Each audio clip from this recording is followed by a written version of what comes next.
I'm Becky Miller. I'm Marissa Larson. Welcome to The Real Part Podcast. Welcome back. Today we're going to talk a little bit about education. I feel like it's a little bit of a hot topic right now. I'm seeing a lot of buzz going around, like where it's at in the industry. Where it's headed. Yeah. So where it's been.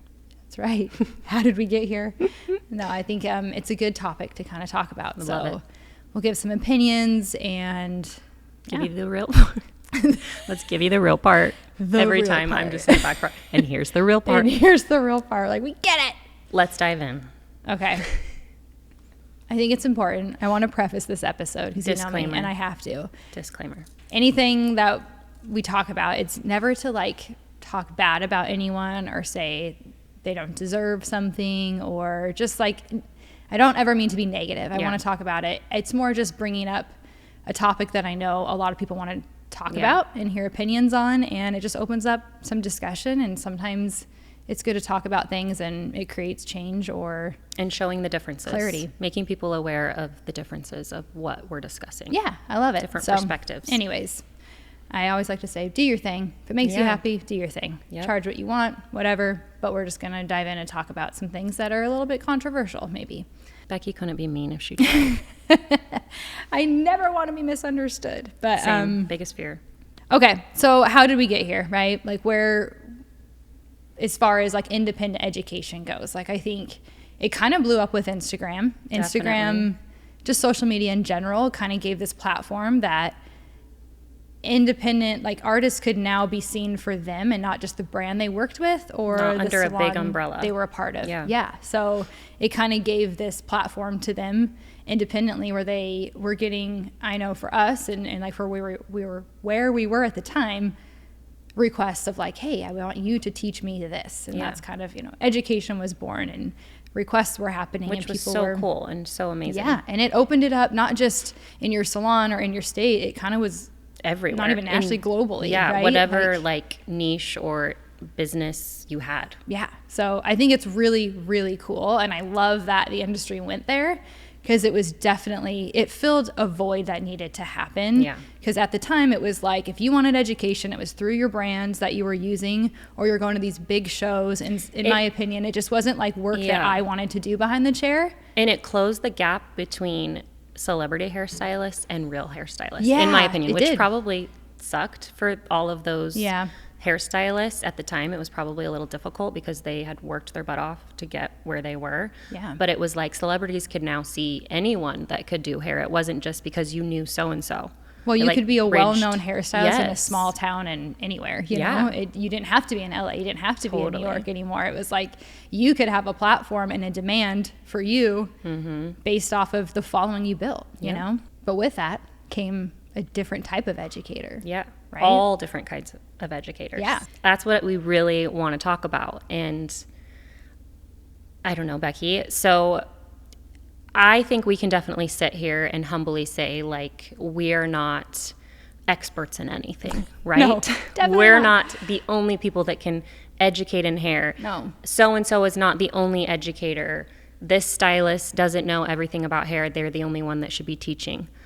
But there is a sort of knowledge and way that you educate that I think people need to understand and grasp when they're signing up for different education. Sometimes you're purchasing access to an artist versus like access to the actual knowledge, right? Like you're going to watch them do what they do and meet them, but not necessarily guaranteed to get a skill out of it or a new perspective of or whatever. Maybe that person isn't teaching their skill, but they're teaching like, this is how I got my online presence. Yeah. But maybe that isn't clarified enough in whatever education they're teaching. So you as a buyer or subscriber really need to do your homework and understand, like ask those questions. Am I going because I want to be a viewer and this person I'm so inspired by them, they're so cool?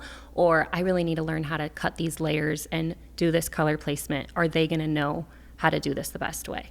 It could be both. It could be neither. I think that's kind of the problem, though, is I think expectations maybe or like they're not just clarity clearly, is a little blurred. Yes. And ticket prices. Yeah, so that's kind of what I was going to dive into. Yeah. Like, I think with right? The scene's changed, and everyone can become an educator. Anyone can become an educator. If you have a demand and they want to learn something from you, boom, you can be a quote educator, right? Yeah. Whatever, however you feel about that. I'm just using educator as like a broad term. Yeah. But with that came now it's sort of saturated. It's a market where anyone can do whatever they want, and it's yours for the taking, right? And then you had courses, and you have all of these different things. And then I think prices started to get what some people feel out of control, right? Anywhere from, maybe they started at $300 a ticket, got up to, I don't know, there's times where $750 or $850, and now it's sometimes like $1,000 for a look and learn, and people are kind of going like, wait a second, hold on. Yeah. And like, what is the expectation? Am I coming to, is it 5 people in this class? Because like maybe that's a little different experience. Or am I walking into 50 extensions? people? Is it a hands-on? Right, Yeah. right. And I think most of the time like hands-on is usually like they'll say if it is, but I don't think they're buying a ticket but not knowing exactly what they're going to get. And I think maybe that's where some of the frustration is coming from. Well, in my opinion. For a minute there, we weren't like... We were giving artists this platform and not holding them to a standard. It's like anyone was buying tickets because that was just like, well, I need hair education. I need to do this. It's a write-off. So we were giving so many artists our money without like holding them to a certain expectation for a minute. Right. And then it kind of like, I would say, backpedaled, and it was like, wait.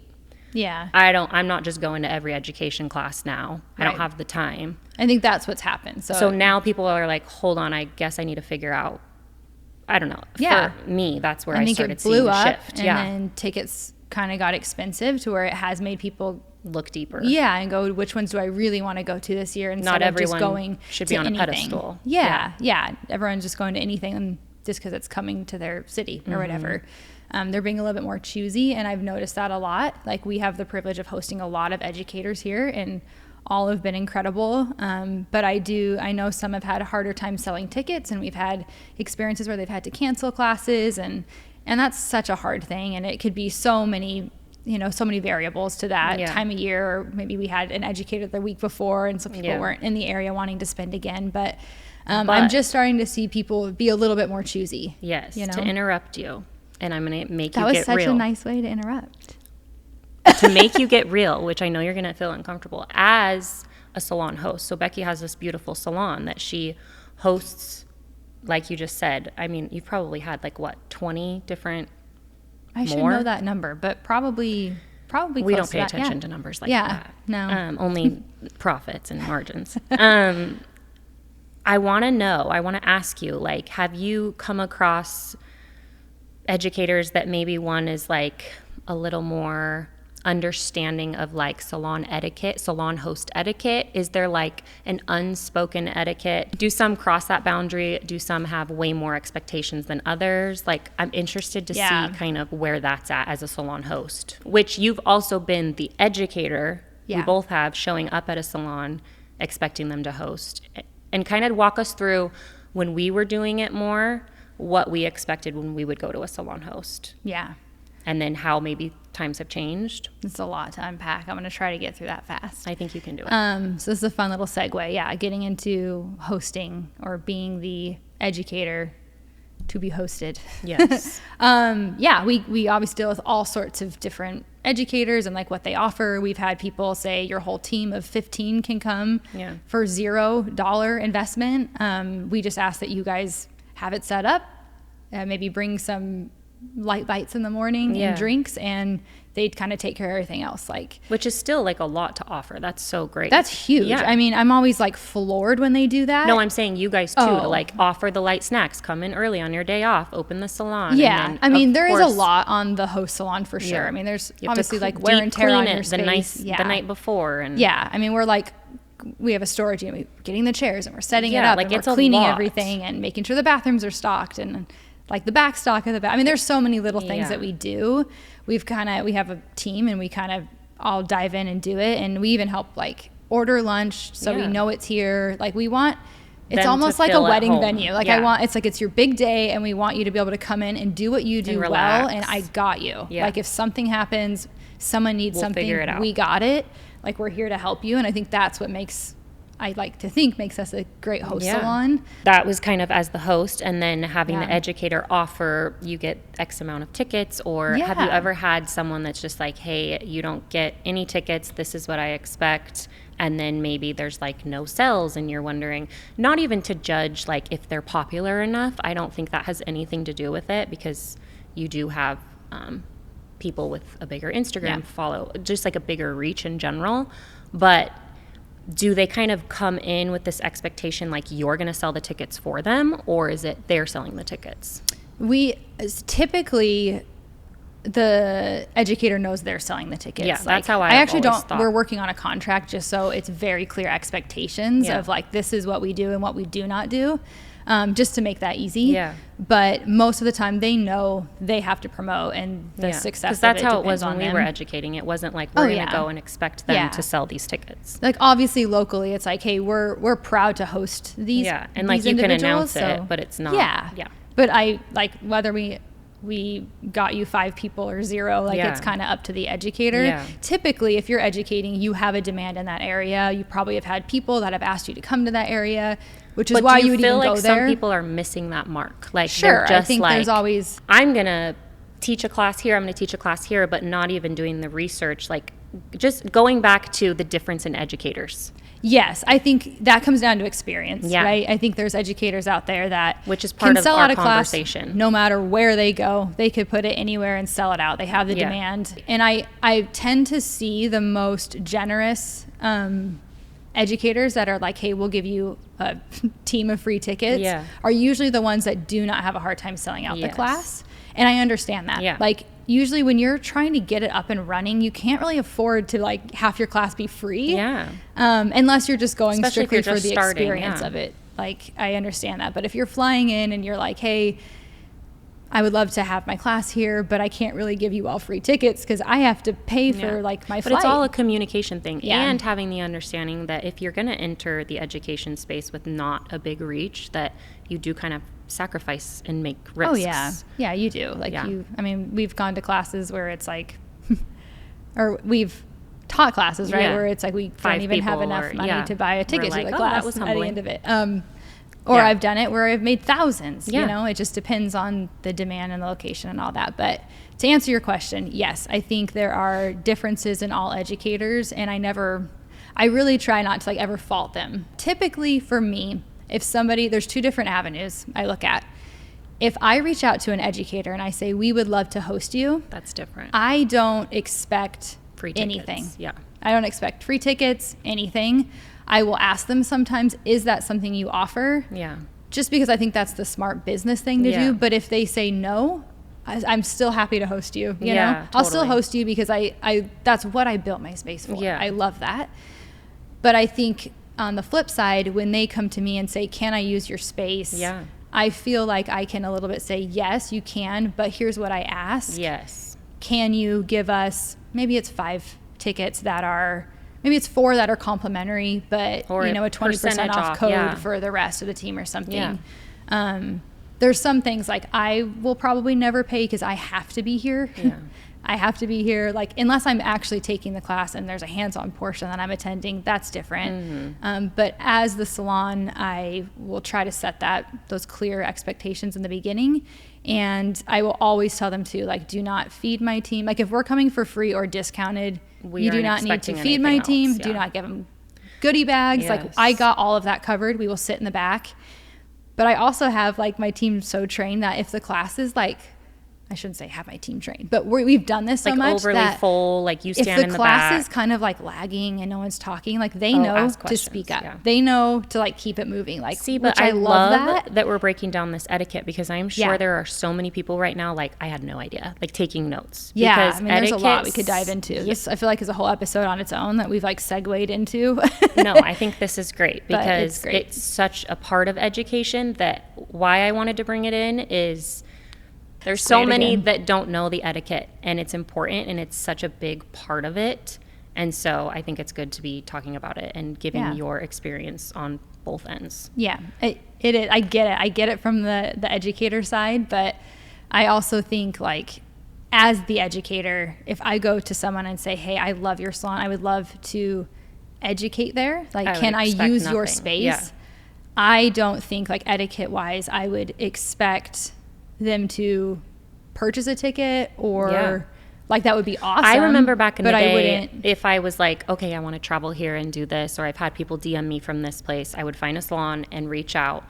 And I remember being like, okay, and is there any like places to eat nearby we should cater from? Like, I didn't even expect them to like cater anything. No. And then on another end, I would have them be like, hey, we would love to provide all of this XYZ. So I think just not having that expectation is huge too. Right.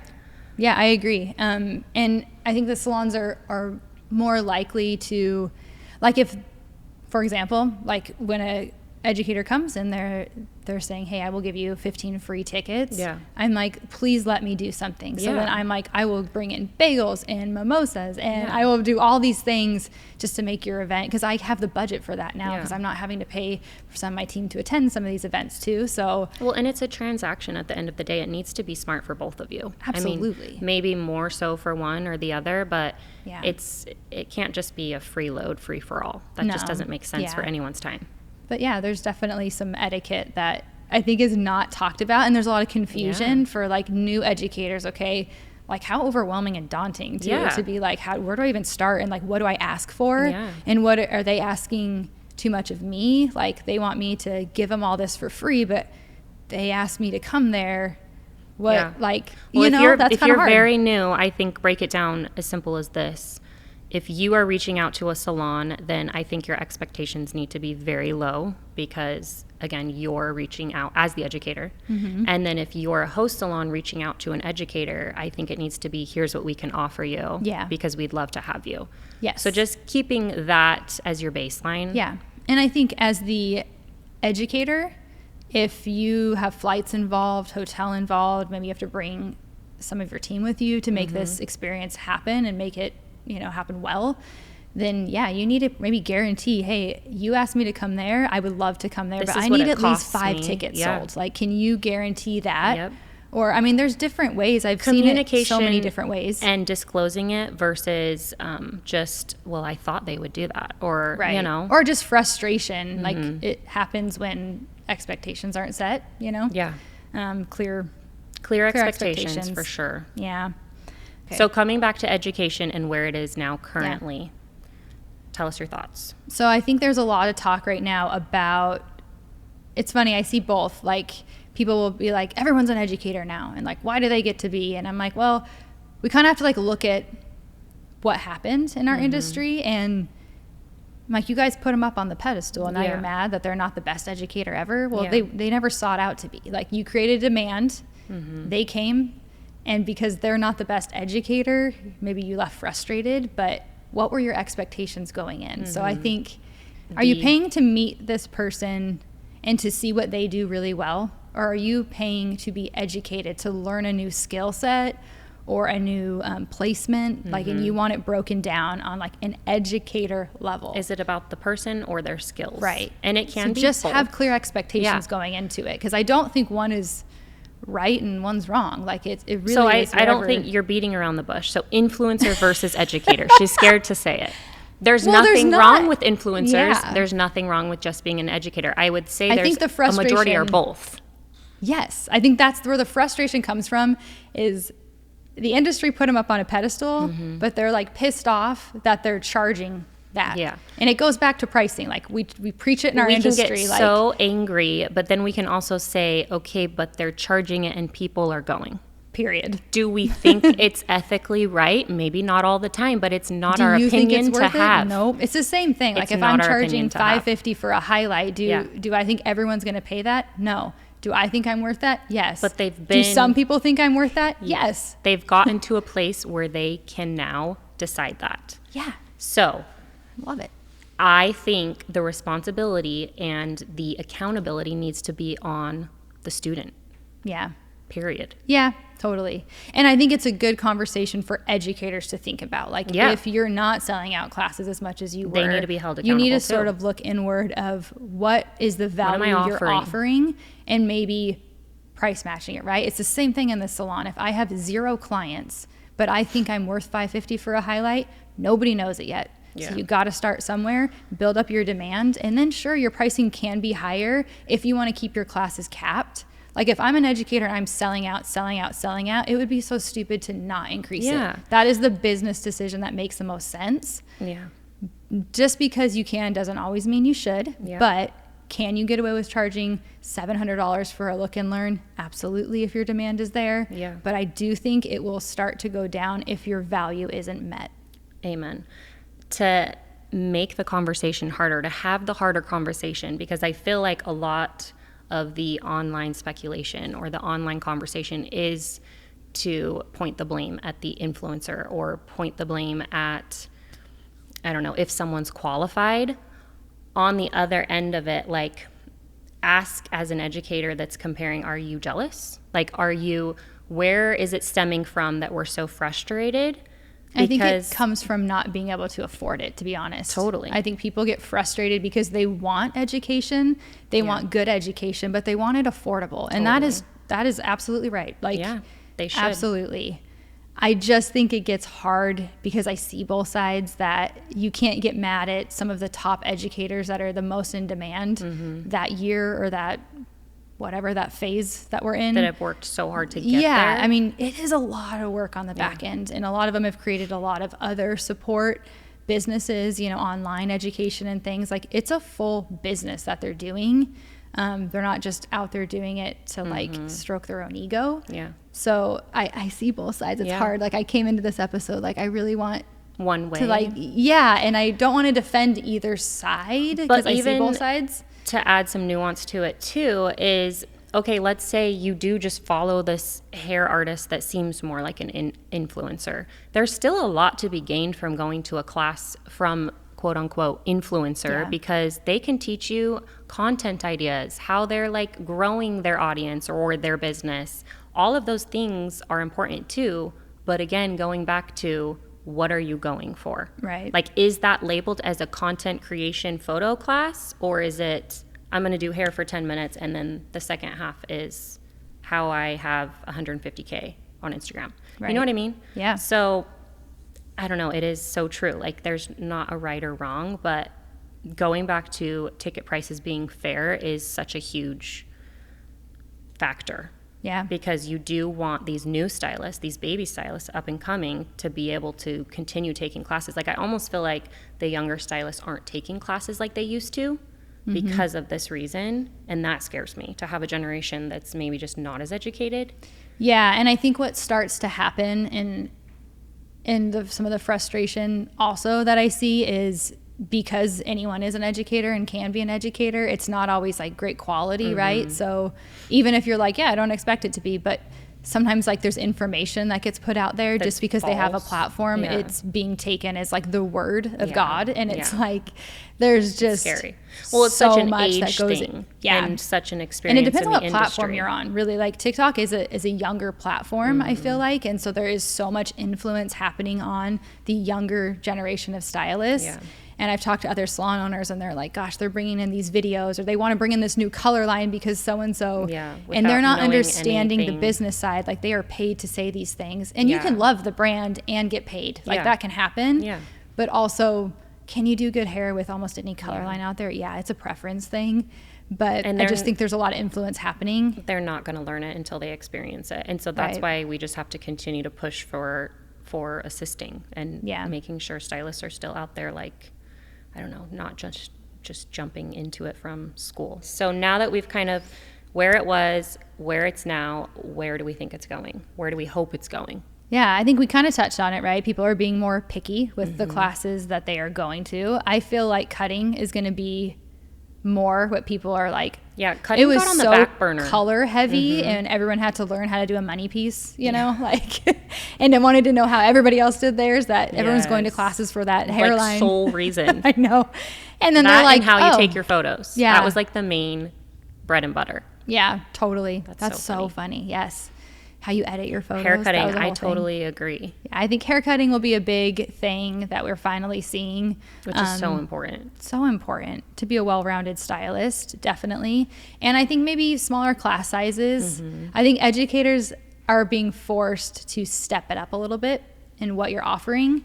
to be more competitive, and so people do want to come back. And it's like a client, right? Like I would hope that if someone comes to one of my classes, that there was enough value given that they're like, what else can I learn from her? Do you think that like online education and courses will still be a thing? And just, I don't think in-person's ever going to be replaced. Like, yeah, it's like AI. It's never going to replace a person, right? Totally. I think online is fantastic for people, depending on where you are in your life. If you have a newborn baby and you're at home, but you're not going to fly across the country to see an educator and you can't afford that, right? Yeah. Like, it's more accessible globally to people. So that will always be there and is a great way to get into some education. And sometimes it's a better seat than being at a class with 50 people sitting in the back, to be honest, you know? Yeah. You can fast forward, you can pause it, you can get like the part in that you wanted to see the most and then bounce. But yeah, so answer your question, I think maybe some smaller classes, stepping up the education. Yeah, hopefully like a decrease in prices for these younger stylists. Maybe just more options. Yeah. You know, like I wouldn't expect the top educators to decrease, but Yeah, I'm thinking that these kind of new, maybe I want to start educating. Like, yes. let's do fair pricing. Yeah. Let's start out. It's okay to start, yeah. Grow, and like, then you start changing your prices to that. But let's start out super fair. Totally. That's what we're hoping. It's just like being behind the chair, guys. Yes. Like, if you start out at a really fair price, let the demand happen. Yeah. Like, I think people are like, oh, 5 people bought a ticket, I could have charged more. It's just be patient with the process. That was the right price. Exactly. Yeah. You know? So start lower, build up the demand. Let people be so surprised with how much they learn. Yeah, leave people and build it up from there. What do we always Wanting say? Under more. promise and over deliver. Yeah. Every time. It will never Definitely. fail you. So overall, summary. Let's summarize this. Yeah. I think independent education completely changed the game. I think everyone is better for it. Like, we all do hair so much better than we used to do hair. Like, it's way harder now. Nobody is truly awful at hair anymore. But yeah, like, everybody gets the gist now. And I think that was truly from social media. 100%. And like, oh, okay, so that's the trend. That's what because we're it doing. filled that void. We needed real people doing Close the hair gap. behind the chair today, not people that used Not to just do it. celebrity and are now or on the kitchen platform. hair, you know? Yeah, definitely. It definitely gave a platform for luxury salon hair. And we don't need to get into this, but it also gave hairstylists another way to make money that wasn't just doing clients. Yeah. No, and that everybody was wants a piece of that thing. now. Yeah. You know? Which goes back into another episode that I want to talk about, diving really deep into, which is like niching down too quickly or getting behind the chair where you're going. Wrap it up. Yeah. You opened up close a it. window, right? But with growth came some other challenges maybe, or some frustrations. But I think now it's time for the industry to sort of pivot a little bit and see where it's going to go. I'd be interested to see. I can see it really well from the host salon side of like the trends and what's happening, and the educators that have an easier time selling out, right, than others. And it's easy to kind of look and see patterns. But I'm interested to see where it goes, and I hope it's exciting to watch. I hope it just keeps getting better and better. But let us know if there's something you guys feel we didn't cover, or any other taboo or hot topics that you want to see if Becky's brave enough to talk about. Look, I'm still actively running businesses that I never want to be canceled because of my stupid opinion. And I should take that advice to heart. But thanks for watching. Like and subscribe. We'll see you on the next episode.